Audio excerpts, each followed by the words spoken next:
Music 1 kasama si Teacher Mignon. Ang ating aralin ngayong araw ay tungkol sa mga timbre sa paligid.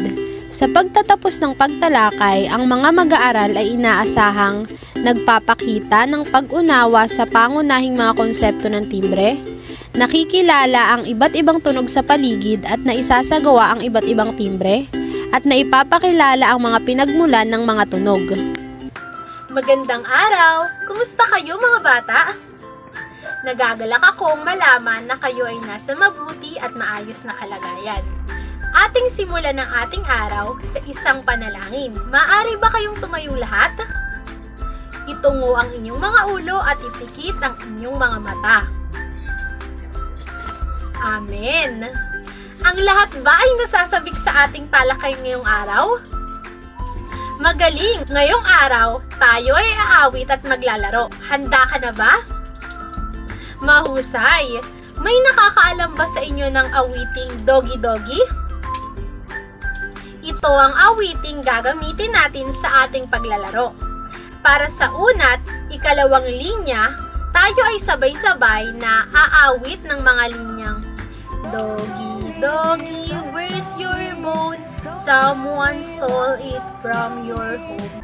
At sasagot ang isang batang siyang magpapanggap na aso ng linyang Who has my bone?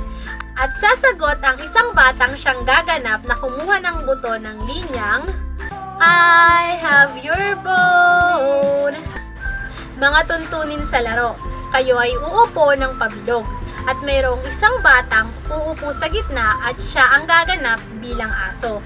Kailangan niyang takpan ang kanyang mga mata simula ng awitin hanggang sa matapos umawit ang mga batang nasa bilog. Mayroong buto na pagpapasapasahan ang mga batang nakaupo ng pabilog. Ngunit dahil sa wala tayong buto, ito na lamang ang ating pagpapasapasahan. At ang batang may hawak nito pagkatapos awitin ang linyang Who has my bone? Ay siya ang batang kakanta ng linyang I have your bone dahil siya ang gaganap bilang kumuha ng buto. At kapag tapos na ang awitin ay maaari nang buksan ng batang gumanap bilang aso ang kanyang mga mata at hulaan kung sino ba ang kumuha ng buto. Maliwanag ba? Magaling! Okay, simulan na natin! Sana ay nagustuhan at natuwa kayo sa aking inihandang laro. Nagagalak din ako na inyong nakilala o natukoy kung sino ba ang siyang kumuha ng buto. Paano nyo natukoy o nakilala kung sino ang kumuha ng buto? Magaling! Dahil sa kanilang boses. Pansinin ang boses ng iyong mga magulang, kapatid, kaibigan o kakilala. Magkakapareho ba ang mga boses ninyo? Tama, hindi magkakapareho. At ito ang siyang tumutukoy sa timbre. Sa tingin ninyo, ano ang timbre? Tama, ang timbre ay ang pagkakaiba-iba ng boses o tunog. Ano pa, mayroon pa bang iba?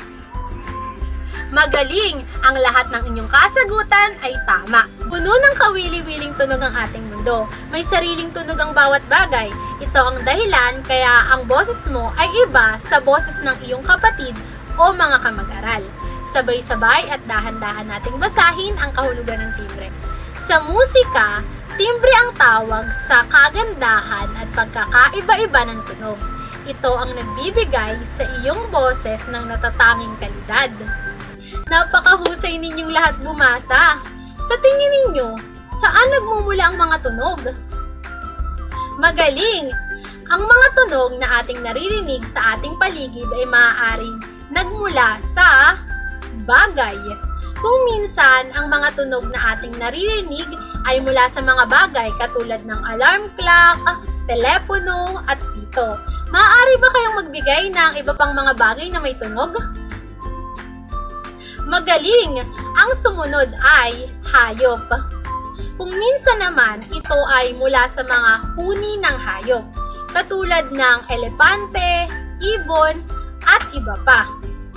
Ano pa ang ibang hayop na alam ninyo ang tunog o huni? Maaari ko bang marinig? Magaling! Ang sumunod naman ay kalikasan. Halimbawa ng kalikasan ay agos ng balon o yung tubig, alon ng dagat at kulog. Ang sumunod naman na maaaring pinagmumula ng mga tunog ay sasakyan. Ang ating mga kalsada ay punong-puno ng mga sasakyan na mayroong iba't ibang tunog. Ikaw, ano ang iyong paboritong sasakyan?